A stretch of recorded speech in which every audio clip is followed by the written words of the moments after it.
գործադրում, շատ մեծ եռանդ է գործադրում, որպեսզի մեզ հեռացնի իրենից։ Ուրեմն, ինչու Ադամն ու Եվան չկարողացան Աստծո ներկայության մեջ մնալ։ Մի պարզ պատճառով, որովհետև Աստծուն շատ լավ դեռ չէին ճանաչում։ Եվ մեղքի դեմ պայքարի ամենագլխավոր գրավականը, ամենամեծ կարևորությունը այն է, որ մենք ամրանանք Աստծո ներկայության մեջ։ Հակառակ դեպքում մենք նույնպես, երբ կանգնում ենք ընտրության առաջ, ընտրենք բարին, թե ընտրենք չարը, մենք շատ թույլ ենք, մենք շատ տկար ենք և շատ շուտ խաբվում ենք։ Կրկին հիշենք հոգևոր զրույցի սկիզբը, երբ ասացինք, որ գիտենք, որ պիտի ընտրենք բարին, բայց ընտրում ենք չարը։ Ինչու, որովհետև տկար ենք,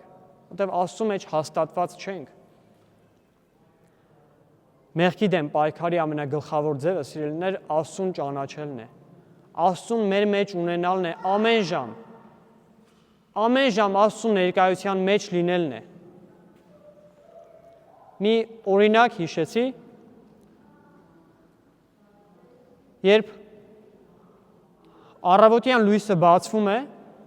և ես իմ առօրյայով եմ սկսում ապրել, իմ կենցաղով, դասերով, աղոթքով և այլն, կար մի ժամանակ, որ շատ հաճախ նույն մեղքի մեջ էի ընկնում։ Եվ ինքս ինձ երեկոյան քնելուց առաջ հարց էի տալիս, թե ինչու է այսպես, երբ գիտեմ և ամբողջ օրը իմ անց եմ կացնում եկեղեցում ժամերգություններով, աղոթքով, բայց նորից ու նորից չեմ կարողանում չսայթաքել։ Ինչու է այսպես։ Եվ մի պահ եղավ, երբ ընկերոջս խորհրդով, երբ առավոտը բացվում էր, նախքան ճաշելը, նախքան իմ դասերը սկսելը, ես բացում էի Սուրբ Գիրքը, Սաղմոսների գիրքը և ամեն առավոտ 5 գլուխ Սաղմոս էի կարդում։ Հետո սկսեցի ավետարաններ կարդալ, բայց ամեն օր։ Եվ այն ժամանակ, երբ պետք է մեղք գործեի, այդ գայթակղության առաջ էի կանգնում, ավելի ամուր էի, ինչու, որովհետև հիշում էի, որ երբ որ ինչ-որ մեկին պետք է դատեի և ընկնեի դատելու մեղքի մեջ, հպարտության մեղքի մեջ, հիշում էի 2 րոպե առաջ կարդացած Սաղմոսս։ Այն Սաղմոսը, որ ասում է. «Ողորմիր ինձ Աստված, որովհետև գիտեմ, որ ես հիվանդ եմ։ Ես ինքս իմ մեղքերը գիտեմ»։ Եվ այս հիշողությունը, այն հիշողությունը, որ 2 րոպե առաջ այս ապաշխարության Սաղմոսն է ես կարդացել, ինձ թույլ չի տալիս, որ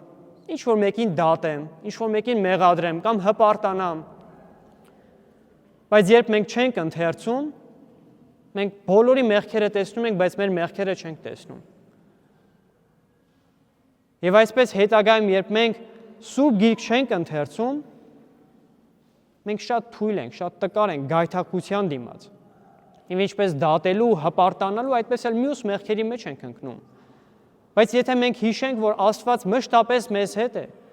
միայն եկեղեցում չէ, որ Աստված ներկա է։ Եվ չմտածենք, թե երբ եկեղեցուց դուրս գանք, պիտի դռները փակենք եկեղեցու և Աստծուն եկեղեցում թողնենք, ոչ, Աստված նորից մեզ հետ է, փողոցում մեզ հետ է, տրանսպորտում մեզ հետ է, դպրոցում, աշխատավայրում, քնելիս թե արթնանալիս Աստված մեզ հետ է, մեզ տեսնում է։ Եվ ոչ թե մեղք չգործենք, որպեսզի Աստված մեզ չպատժի, այլ մեղք չգործենք, որպեսզի չնեղացնենք Աստծուն։ Շատ անգամ այս հարաբերության մասին խոսել ենք, սիրելիներ, մարդու և Աստծո հարաբերության, որ Տաթևացին է կարծեմ, որ առանձնացնում է 3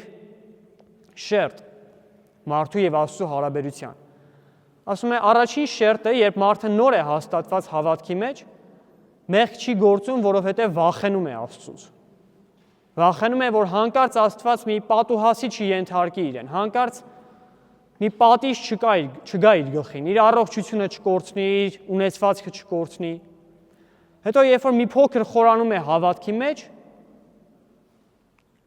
մեղք չի գործում և դա ասում է, տես Տեր, ես մեղք չեմ գործում, ես բարիք եմ գործում և դու էլ ինձ իմ բարիքի դիմաց բարիք տուր։ Այսինքն սա ավելի շատ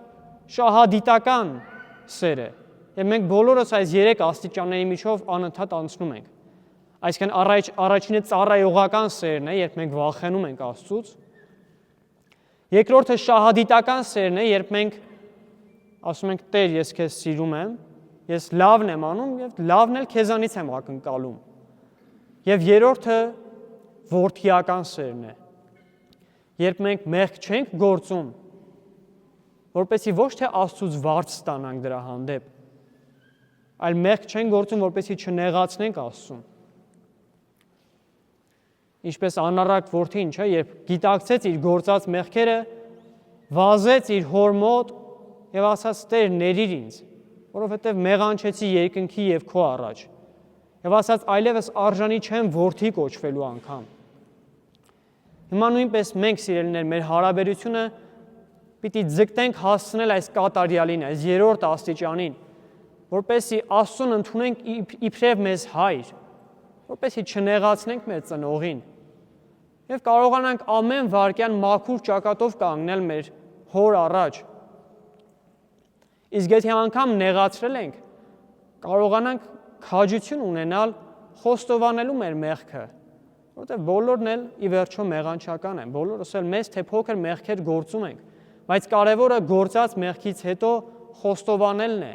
ինքներս մեզ եւ Աստծուն խոստովանելը եւ ետ դառնալը այդ մեղքից։